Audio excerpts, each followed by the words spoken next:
I now have the real pleasure of introducing Richard Peel. Now, I've only met Richard by telephone, and the phone conversation went for about 20 minutes. And when I strip out the 5 minutes of just laughter between the two of us, the next 15 was a man just so enthusiastic that I can see and understand why he has been the success he has. He was willing to take on the whole 45 minutes here with charging at it, I think, at full pace. He has, of course, been the founder of Cannon Foods in 1984, and it has developed into one of Australia's leading manufacturers of convenience foods. And he has given back to business in a number of ways. He's been president of the Australian Marketing Institute, the federal director of the Australian Marketing Institute. He's been a director of the Food Industry, Employment and Training Council. And there's a list quite long on here, so I won't go into it all, other than to say this has not been just a one-way experience of just focused on his work and his own company. It's been about developing the whole industry in a way that has clearly excited the people around him. So, Richard, I'm looking forward to hearing from you. Richard Pace. Glad to meet you. Thank you. Thank you, Erica. I hope you say the same thing after I finish this. I have no notes, except a few things just to keep me on course. I don't have any presentation for you. I would like to, I guess, tell you about my experiences in life, tell you about where I started, where I am, go through some of my beliefs, and most importantly, I could sit here. I really don't know what you want to hear. And I think I might know, but I don't. So please be interactive with me, because I can talk all day and it might not be what you want to hear. So please be interactive. I want questions at any point. I might say I'll come back to that, but please be interactive with me, and hopefully you'll get the best out of me. My name's Richard Pace. I'm 58. The most challenging thing I've had in my life so far is having a happy marriage. It's about 31 years now. I still love her, but she still drives me crazy. I have 2 children. I'm a grandfather. I've got 2 magnificent granddaughters. I've got a grandson who got a name after me, which I'm really proud of, and he's 4 weeks old. And I run a business called Cannon Foods. Now, I'm proud to say that, but at this point in time, but I haven't been proud of that for a lot of time in the last 30 years. In fact, one of my favourite sayings at the moment is it took me 27 years to become an overnight success. But Cannon Foods,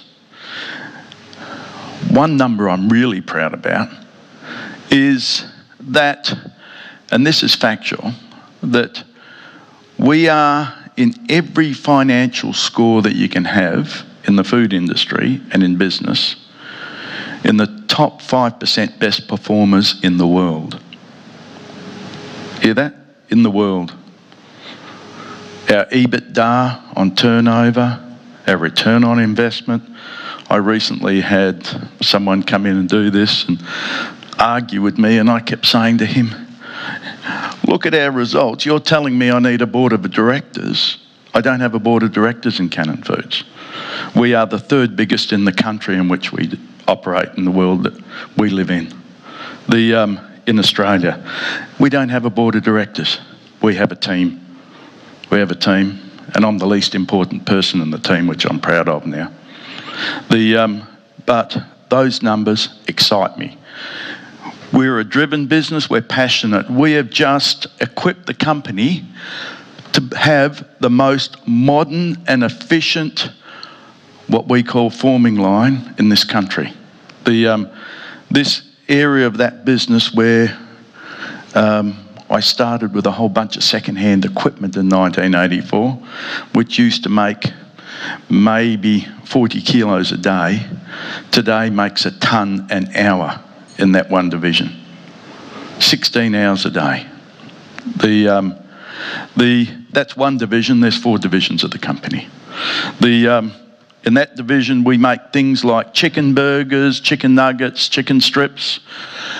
They are the best quality convenience food of its kind that I've ever seen in the world. Intentionally, it's food that has been developed that I would eat, and I don't like chicken. It's a big joke about me that I don't eat chicken. Because I always tell people I know what they do to it. But that's not true. It's just I'm sick of it. 100 tonne a week. In that division, we ship out of that division about 3 full semi-trailers to the eastern states of Australia every week. We have a distribution centre in Victoria. The distribution centre in Victoria, which supplies 4 states. We've got one in Queensland. Everything's made here. Very proud of that because I'm a local boy. Another division, we make skinless sausages, gourmet chabups. Hopefully everyone loves those. They're fantastic quality, best again of its kind in Australia. That goes around the country. We also cook, another division, cooked and diced chicken meat. Chicken meat, that's chicken we cook 600 kilos in 70 minutes in an oven. We've got 2 ovens. We cook that, we dice it, we put it in a bag, we send it to schools, hospitals around the country, people like Pie Face distribution around the country, 40% of the schools on the Gold Coast, all our schools in WA, we're the biggest supplier here, lots and lots of places around the country, Qantas Virgin, use our chicken meat. We were the first company in Australia in 1986 ever to cook a chicken, put it in a bag so people open it and make sandwiches. Now it's a standard. And our last division is what we call value added. Everything we do is value added, but internally we call it value added. We just take chicken, portion control it, or beef, and we coat it, fill it with garlic butter and parsley and make chicken Kievs, or we make schnitzels of great flavours, etc. And in that division, we only deal with people who require the best quality you can get and the best quality accreditations. Because in our plant in Canning Vale, it is the best in the country. I haven't been able to boast that. It has got the best quality accreditation. It is the cleanest. You walk through that plant 24 hours a day and you will say, God, how much food do you make in this place? It's always like that. I'm proud to say. Now, we supply in that division about 150 mining camps with food every week. The Gorgon project is part of that. We're accredited for that. The hospitals in Western Australia, so very broad. So Cannon Foods has this very, very broad market base and these 4 different market divisions in the business. It is very diverse. It is very complex. Most people say it's a bit like my mind. My first bank manager described me as having a mind like a tin of worms, and it's pretty accurate and still is. So that's Cannon Foods. I left school at 14. Why did I leave school at 14? I was born with a bone disease. I developed that when I was 4.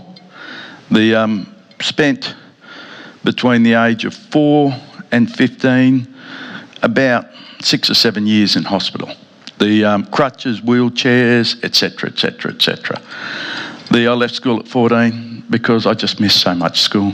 You'd think sitting in hospital, doing nothing every day, you'd have plenty of time to study and get smart. But let me tell you, I learnt that the least you do, the least you do. So I was so far behind in school at 14. I was going to school, it was a waste of time. I sat for my junior in those days and I got 2 subjects. I thought that was pretty good for the amount of work I did. I left 6 months before I sat for that. And then I started working a number of professions, and I've only got 45 minutes. So I can't bore you with everything I've done, except at 18, I was going nowhere. Going nowhere, looking for a profession, looking for something to do, no training, no experience. And I thought to myself, not much going for me because you can see I limp, and I'm pretty good compared to what I used to be. So I'm fitter and stronger than at any point in my life. Now, at 58, that's a pretty good, I tell people by the time I'm 90, God help the world. At 18, I was going nowhere, I had nothing going for me when I was a young fella. You know, nobody looked at a little fella, and I'm about 75 kilos. I'm a fat fella at the moment, but I used to be 56. At 30 years age, I was 56 kilos. Anyway, I decided if I'm going to get noticed, I've got to get married, I've got to have a family, I've got to do something. And I got challenged by this chap who I spoke at his funeral last year. At 99, he died. He was one of my mentors. He challenged me, and that story was written up in BRW. At 18, I asked him for 40-cent bus fare to get home from somewhere, and he got stuck into me for an hour, very unkindly, and almost in a criminal manner in today's standards, and said, "You've got 2 arms, 2 legs. One of them's not all that flash, but it's still there. Get out and earn some money. You can clean windows, you can do this, you can wash cars, go and earn something." And gave me an hour's serve, and then gave me $50. Best lesson I ever had, he said. "Here's $50. I want that $50 back, but go and buy something and sell it. I want my $50 back, you can keep the difference in what you paid for it and sold it for." So I started my first business at 18. And if you're interested, it was knocking on the door, putting peepholes on doors. You know those little spy holes? On doors. I came home after the first night, I bought 50 peepholes. No, it was 49, because I did use 40 cents for a bus fare. Came home the next night with $490 at the age of 18, and that was 40 years ago. And that next week, I earned $2,500. A hell of a lot of money. Anyway, I proceeded to go broke in that business because I got an office and I started doing this and I started doing that and I lived the dream. But anyway, that was my first business. I had a number of other businesses. Bought the first cheap watches into Sydney and markets, and oh God, I could tell you stories, and it's been a real great time most of the time. But at 27, I started Cannon Foods. And at 27, I started Cannon Foods after about 8 or 10 businesses. And I only started Cannon Foods because I bought a whole lot of cheap equipment from a business called Winans Gourmet Foods that was in liquidation because the owner killed himself, and it was distressed, so I got some cheap equipment. Excuse me. I was going to buy the equipment and sell it and make a few bucks. Instead, I, through a friend, came in as a partner, and he knew about food. I knew about selling. I went out and started selling stuff, and he made it for the first year. He was my age at the time, and it's hard work, the food industry, and after 12 months got out and I bought another 25. And anyway, the business evolved. First year turned over $200,000, made $70,000. I reckon my return's good today on sales. It was great in those days. So that's where Cannon Food started. 100 square metre factory unit.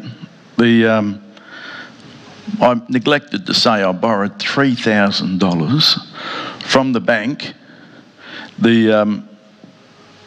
using my house as security, which I had just bought 3 months before with $2,000 deposit. So bank managers was different in those days. And a month later, we were pregnant with our first child. So it was an interesting year. We started that business. Now, I'm going to talk more about the journey since there, but I'll just give you a bit of a brief background of where that started. We're here talking about resilience. And I have a bit of difficulty with that, and a bit of difficulty because, you know, the one thing about life is it's tough. It's really tough. Every single one of us, just to get here, was sitting there for 40 odd weeks, sitting in this beautiful warm place, being fed and taken care of and everything, and all of a sudden we go from that to being shoved down this tube and this really tight thing, and we pop into this world with light and gravity and noise and insecurity and dropped and all those things. And that's our welcome to this world. And it doesn't get better. Honestly, it doesn't. Everyone in our personal lives, whether it's marriage, children, whether it's any part of it, it's tough. Just surviving and just the fact that you're here, you are resilient. Did you hear that? You are resilient to get here. You've found a way of making whatever age you are in your position to get here. If you're not happy with where you are here, you don't have a big enough vision. You're not willing to pay the price to where you want to be, because everything has a price in life. So you are resilient. You are here. You have paid the price to get to this stage in your life. Nothing's easy. So you are resilient. I think one of the worst things, and I started off, I guess, and there's a lot more to my story. I've written the book, which I'm trying to get published in the States at the moment. Why in the States? Because if it comes out of Australia, it's not really all that important. If it comes out of the States, it must be important. And nobody in the States reads anything from Australia. People from, so anyway, so I'm lucky I've got a network that goes that way. No, I'm not lucky. So there's a lot more to my story than that, which I won't bore you with today. But I had a vision, and I bored people stupid. In fact, everyone when I was 18 thought I was the biggest wanker out. Excuse me for using that language, and I have used a magic word when I've given speeches, and I'll try not to today. Everyone thought that I was the biggest wanker out there, because at 18 I was going to be a millionaire, and this was me. I'm going to be a millionaire. I'm going to be a millionaire. My brothers, my family made fun of me. I was going to be an idiot. Do you think I could comprehend what a millionaire was? I was reading books of Think and Grow Rich by Napoleon Hill. I was doing all these stupid things, and I look back and I do say I was a wanker. But I had this vision and I had this dream. I didn't know how it was going to come to me. I didn't know where it was going to come to me. I didn't know how it was going to manifest. I just kept trying and trying and trying. And then I went from one bumpy ride to another bumpy ride, another bumpy ride. And I guess I have been described as that bloke. You've seen those dolls that you punch and they go backwards and forwards and backwards and forwards. That's me. That's me. In fact, I was very proud to take a good friend of mine who bailed me out of jail. I worked for Bunnings. I was a young kid and it was something stupid. So I worked for Bunnings when I was young, and that's where I learnt, taught me great accounting skills, or basics in accounting, which helped me in my business life later. And and this is when they were in the timber industry, and I worked in accounts payable and accounts receivable. And to get extra money, I was cleaning the toilets in the building at night. And this lady I met, she's about so high, about 25 years older than me, and at a Christmas party, I was 17, and she had one beer and she'd collapsed in the toilet. I took her home that night, found out where she lived and took her home, and we've been lifelong friends ever since. But I was very proud to take her through the factory and where I live and share my joy with her, because she really could understand where I come from. And I only did that 2 weeks ago. Where was I? So your vision, and that's right. I always had a vision. Always had a vision. Always tried. Always was prepared to learn. Always prepared to learn. I'm still learning. I learnt my greatest lesson in commerce about 4 years ago, because I left school at 14. Do you think I know how to manage a company? I had 50, 60 people. I've got 80, 90 now. Do you think I knew how to manage? I just used to be able to talk my way through things.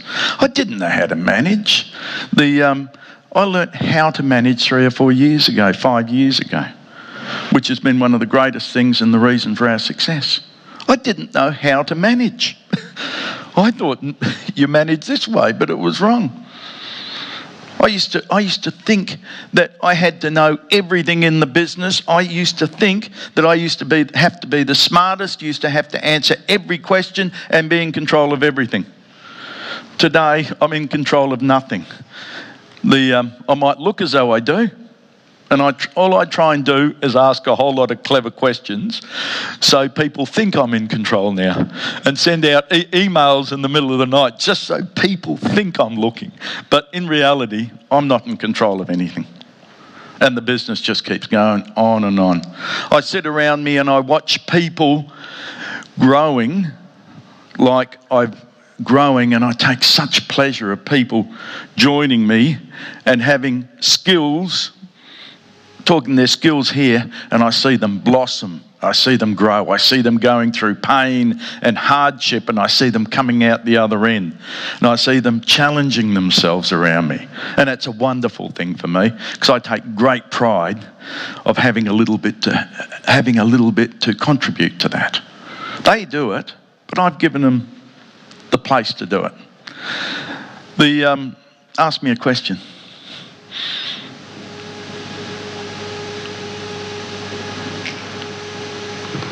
What have you learnt most from failure? Oh, sorry, hang on, sir. I really enjoyed your presentation so far. What have you learnt most from failure? Has it been a big teacher, and if so, what have you learnt? No such thing. 10 years ago, this successful business called 8 years ago, I had to sell every asset I'd accumulated in business over 22 years.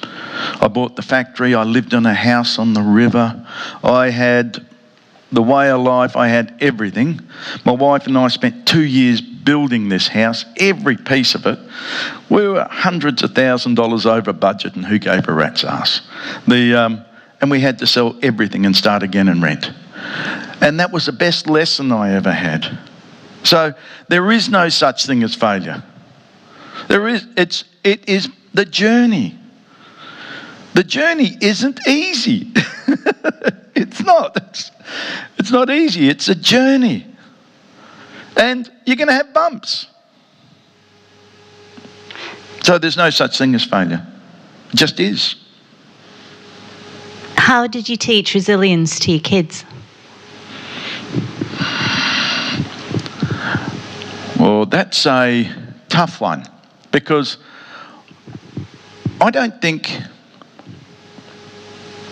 you can teach. Okay? People, from my experience, learn only because they want to. I mean, once they get to a certain age and they're adults, etc., that they want to. So they learnt it, and you gave them an example. So everyone in this room, I cannot teach you anything. I cannot make you do anything. That's why everyone comes into my company and says, we're going to train, we're going to do this, we're going to do that. I will do anything that my staff want me to do. But I cannot teach them anything they don't want to do. So I'll give them an example. Hopefully they'll pick it up and then they'll go forward. But resilience, they'll learn resilience through their life's experiences and their bumps. And I guess it's like experience. The more you get bumped around, the tougher you get. It's resilience.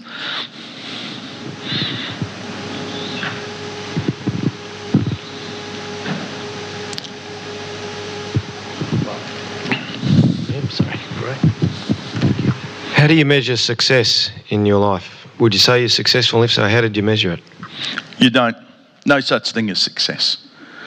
There is, I think Peter touched on it earlier on, being happy in yourself.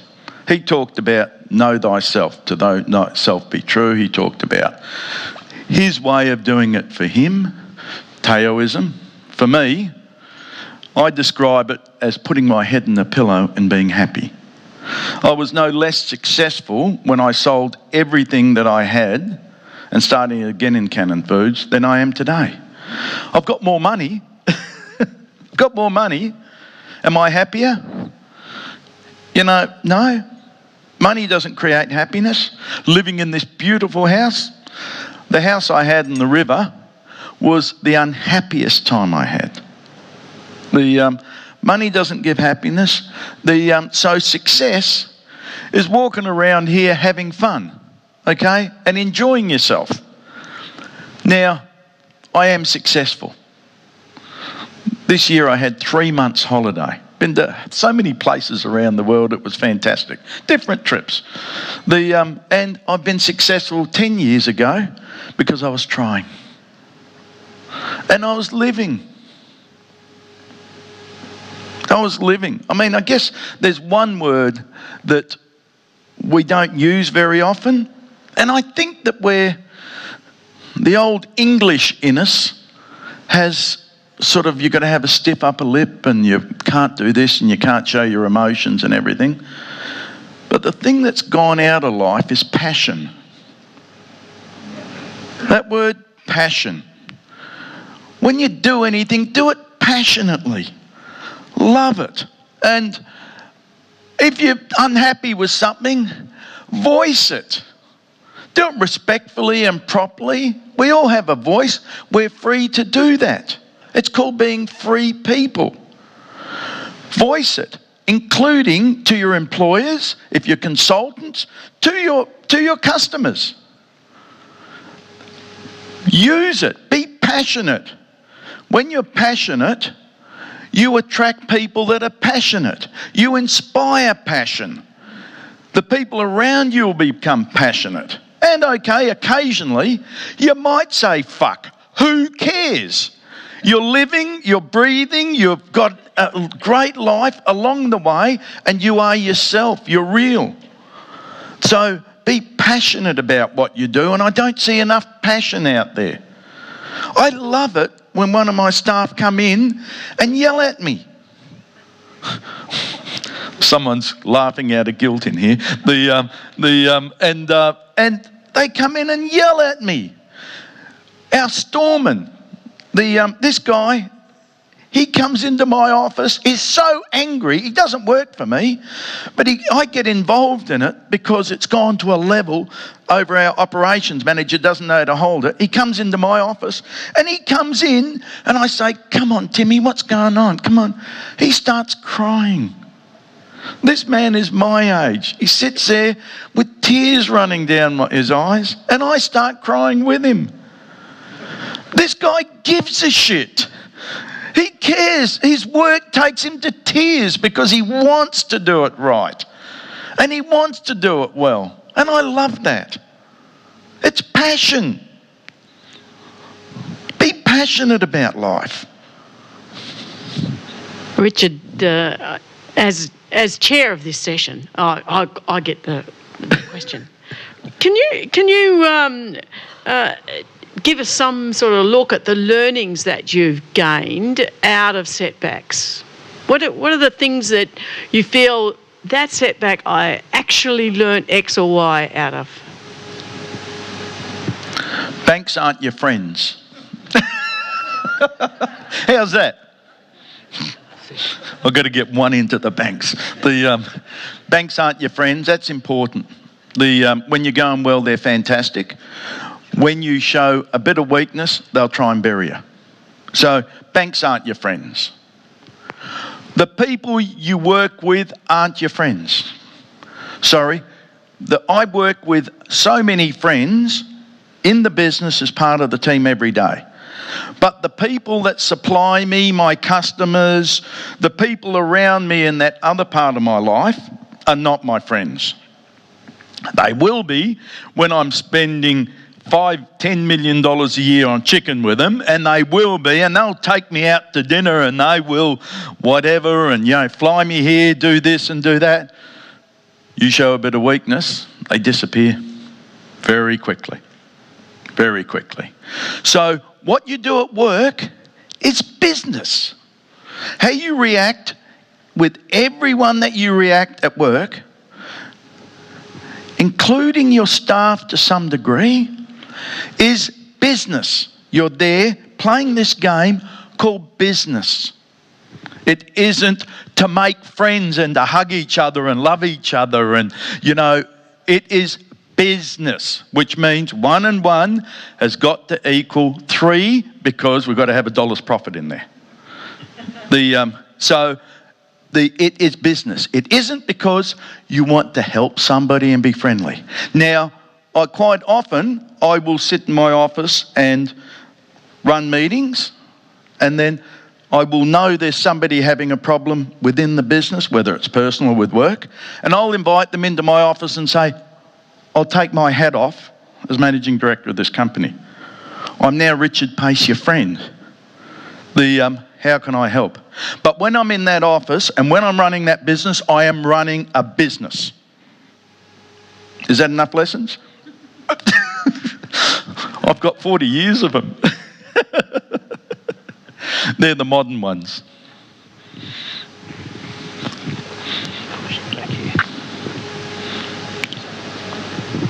It sounds like you didn't have much formal education, but how much emphasis or what sort of priority you did put on people having knowledge around you to be able to cope and got that, or is it just experience-based that's all your formula for success is?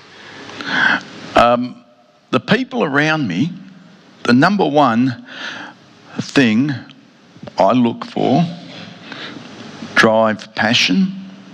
Okay, that is the number one thing that I look for. I think that if anybody wants any information, including myself, we live in a world that we can get it at our fingertips. I can pick up the phone and get any information from anything. It's just knowing where to look. So it is passion, it's drive, it's somebody who wants to improve themselves, it's somebody who wants to learn. There's a young guy in our office who's joined us. He is the son of our operations manager. My operations manager has been working with me for nearly 30 years. His son joined the business, and I knew them when they were babies and everything. And he joined us, and I was pretty pleased with it because I've known him all his life.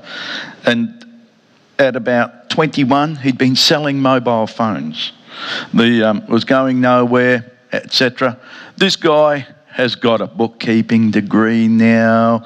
He is studying. He's running the office. 2 years later, I gave him, he had the drive, he had the passion. I gave him a place to express it. That's what I look for.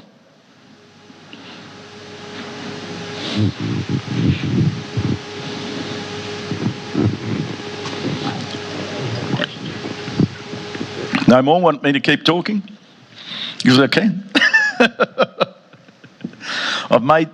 I lied because I made a few small notes just in case I lost my way to refer back to. But there's only a few.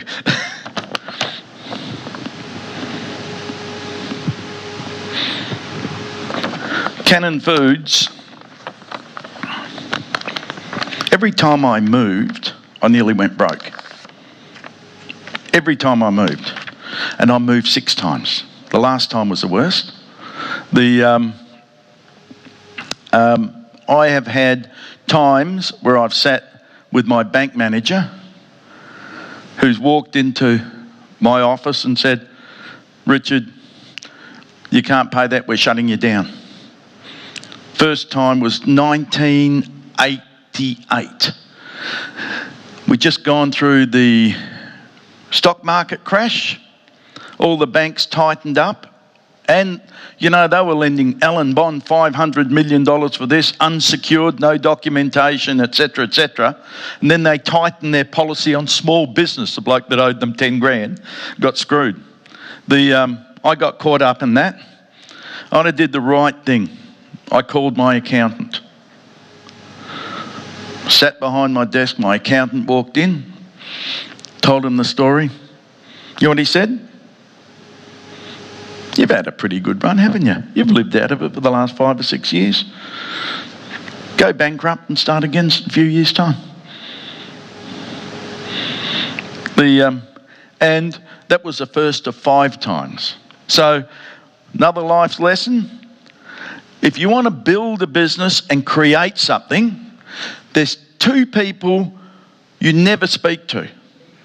Never. Never. Because they are not creative. They have no idea. These people have no idea how to run a business. Yet they profess that they do. That's your accountant who is used to earning $200 an hour for talking to you. That's what he calls running a business. He doesn't create silent wealth that's running. I'm making a fortune while I'm standing here, let me tell you. And he doesn't create silent wealth. And your bank manager. Your bank manager's got a rule book under his desk and he says, yeah, I can lend you that $50. That's it. That's it. So there's those 2 people have no idea how to run a business.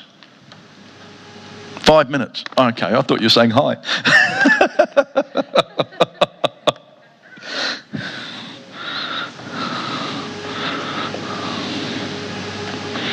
One of the most important things I found in my lifetime is, or a couple of most important things, is the acceptance that you don't know everything, and if you are going through struggling times and tough times, then it's not for any other reason except there's something that you don't know. You know, while I'm nearly gone broke, I've sat there and I've thought to myself, how come all these companies are running, making money, happy, and they're big? How come they're doing it and I'm struggling and I'm going broke. There must be something I don't know. The acceptance in life, responsibility is a great word. The acceptance for your life. For your life. Every part of it, every bit of it. I swim 7 days a week, 7 days a week for an hour. 5:30 in the morning, I'm in a swimming pool, 7 days a week. I was born with a bone disease. I've had it since 4. The only reason I'm walking is because I swim every day. It would be nice to say I don't have to swim. I don't like swimming. I don't like doing this. Oh, why do I have to get up at 5:30? I mess up so much at night while my wife's awake. I can't do this. I can't. Hey, who gives a shit? That's my life. If I want to stand here, have fun, I can whinge and etc. all day, but it isn't. That's my life. I'm stuck with it. I either swim or I don't walk. Who gives a rat's ass about all the shit in the middle? Because it's only shit. It's only drama that we create for ourselves, and I'm pretty good at that too. So the acceptance of total responsibility. I'm a nutcase. Now, only because I was born with a bone disease, it's incurable. It's that rare. There's a handful in Australia and in America. I'm about 300 in the world, and I'm in contact with them, etc., etc. I think I created it. Doesn't that sound stupid? It is. But you know what? If I create it, I can fix it. If I didn't create it, I'm a victim. I'm just a bloke that just was concentrating on something at the back end of a queue when bodies were being handed out. It's just unlucky. But if I can fix it, then at least I've got something to hang on to and to drive for and to look for. And I might die looking. Who cares? I'm not living as a victim, as a cripple. Anyone seen the movie Midnight Cowboy? Yeah. Dustin Hoffman? I was 16 when I went to see that movie. I used to walk like Dustin Hoffman in that movie. Did you remember the drugs and everything? Do you remember the way he died in the gutter? That had the most profound motivational part, even though it was horrible as a kid. But the motivation it gave me in life was profound. What else can I say? Okay. Where to for the next 30 years? I'm not going to be the richest man in Karrakatta. But I'm going to give it a shake. Look, my life, I said I travel for 3 months of the year. My customers mostly are my friends. When I travel Australia, and it's at least 3 months of the year, half the time I stay in my customers' homes with their family. I love travelling. My wife travels with me when I go overseas, not here. I just hope a lot more of the same. And also, one of the big things on my agenda is which will happen before I die, is I've written this book. It's a book that'll go to my family and friends, etc., etc. But I'm trying to get it Hollywoodized and published. And I hope a big part of the latter part of my life is published, and I hope it makes a lot of money, because half of everything it earns is going to go to the foundation in Washington, D.C. for the bone disease, and the other half is going to go to the police commissioner and WA's charity for kids with cancer. And I hope that I can share my experiences, because I believe, and strongly believe, that every one of us have got a responsibility of making it better since we've been here. Thank you.